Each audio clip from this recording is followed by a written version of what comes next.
O recém-empossado novo ministro do STF, Cristiano Zanin, terá que julgar muito em breve temas polêmicos como a discriminação do uso pessoal de drogas como a maconha. Como ele irá se posicionar sobre esses temas? Tem gente dizendo que ele é conservador. Após o Zanin, o PT vai cobrar do Lula a indicação de uma ministra progressista para o STF. Por quê? Porque o Zanin tem um perfil aparentemente mais conservador. Antes de passar para o comentário da Tânia, outra vez, vamos ver como foi a sabatina do Zanin lá no Senado. Sala lotada.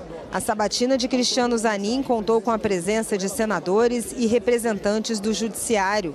O indicado do presidente Lula para o cargo de ministro do Supremo Tribunal Federal detalhou seu currículo e reforçou defesas que pretende fazer como ministro do STF, como a liberdade de expressão e o Estado Democrático de Direito.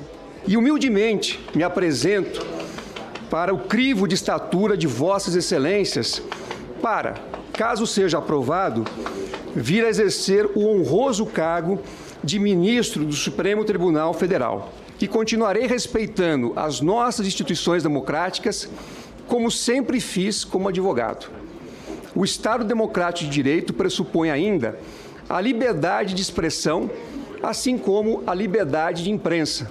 Quero ainda assumir aqui, publicamente, os compromissos que considero singulares e fundamentais. Não permitirei investidas insurgentes e perturbadoras à solidez da República, pois a responsabilidade desse cargo tem impacto direto na nação brasileira para se conquistar um futuro próximo. Exige ouvir todas as partes, a sociedade, as instituições representativas, sejam elas públicas ou privadas. Exige independência para julgar de acordo com a Constituição e com as leis brasileiras. Portanto, me comprometo com a democracia e com o Estado Democrático de Direito. Cristiano Zanin ressaltou que, se for aprovado para o Supremo, vai estar sempre ao lado da Constituição. Sei a distinção dos papéis entre um advogado e um ministro do Supremo Tribunal Federal, se aprovado por esse Senado. Mas saibam, senhoras senadoras e senhores senadores, que, na verdade, eu não vou mudar de lado, pois o meu lado sempre foi o mesmo, o lado da Constituição. Eu faço aqui agora o meu compromisso em atuar no Poder Judiciário como agente pacificador entre os possíveis conflitos envolvendo os poderes, a fim de garantir a legítima atuação entre os três poderes da República, sempre desprovido de ativismos ou interferências excessivas e desnecessárias. E estabeleceu compromissos também com a erradicação da pobreza, saúde e educação. A erradicação da... Bom, vamos deixar por aí, né, Tânia? Então, você acha, né, na sua opinião, que o presidente Lula colocou um conservador no STF? Eu não avalio desse jeito, não. É interessante porque qual é a base para se afirmar que o ministro Zanin é conservador? O fato dele ser branco, cis, né? Hétero, né?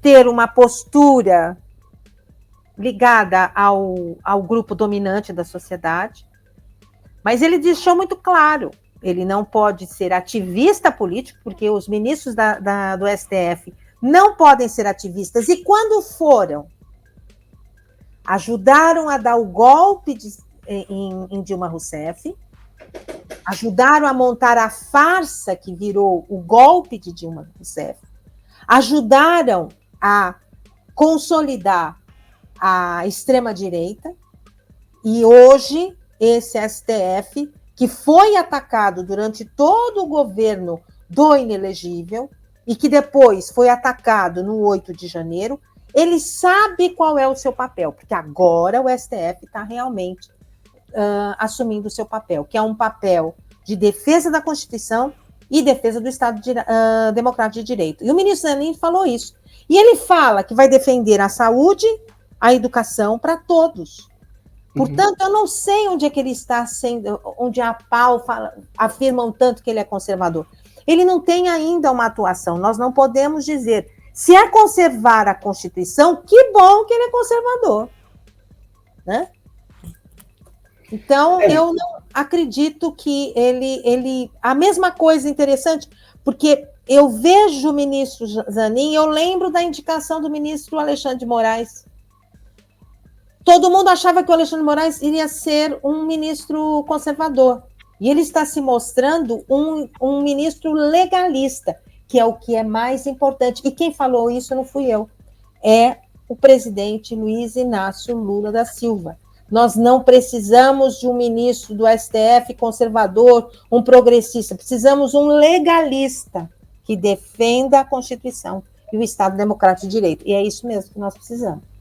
A gente não precisa de um juiz, um ministro ideológico, né? A gente precisa de um que realmente siga a Constituição, né? Que realmente veja até, por exemplo, que eu vejo questões que são falsas, né? Que a extrema-direita coloca como falsas, que são cortinas de fumaça e bandeiras de propaganda, que é a questão, por exemplo, a questão do aborto. O aborto ele já foi julgado pelo STF, né? A questão dos fetos anencéfalos. Exatamente. Então, isso já foi julgado, né? Já tem na lei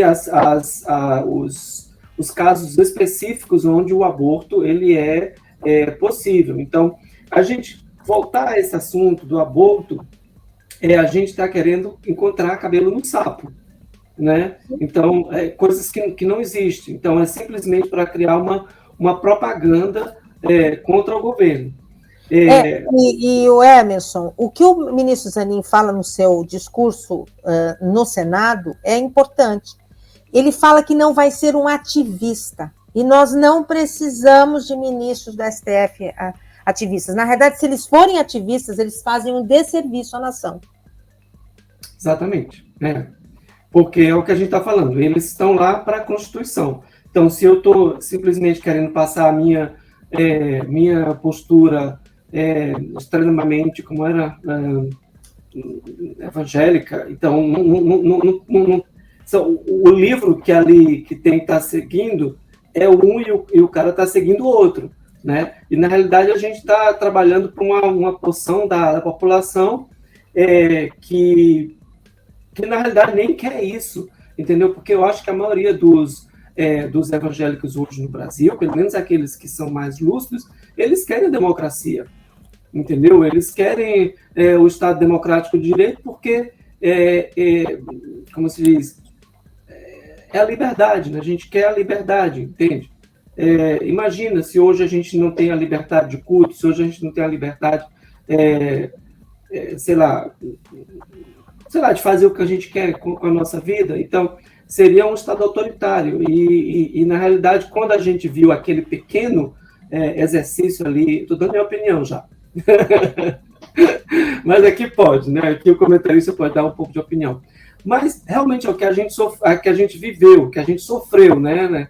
Ali com o Bolsonaro. A gente viu aquele experimento lá de autoritarismo e a gente não quer aquilo, né? A gente quer um país que seja aberto, um país que seja onde haja liberdade e que os ministros do STF, no mínimo, julguem com base na Constituição. E Emerson, o segundo turno da eleição ano passado deixou muito claro isso. A maioria da população que votou em Lula, e só não tem um número maior, porque uma parte da população foi impedida de votar, por causa daquelas blitz feitas pela Polícia Rodoviária Federal nas estradas do Nordeste. A maior parte da população quer isso, quer democracia, defesa do Estado Democrático de Direito e quer a Constituição em vigor. Então, é isso mesmo o que você falou. A maior parte da população brasileira não está interessada em a volta do Estado autoritário.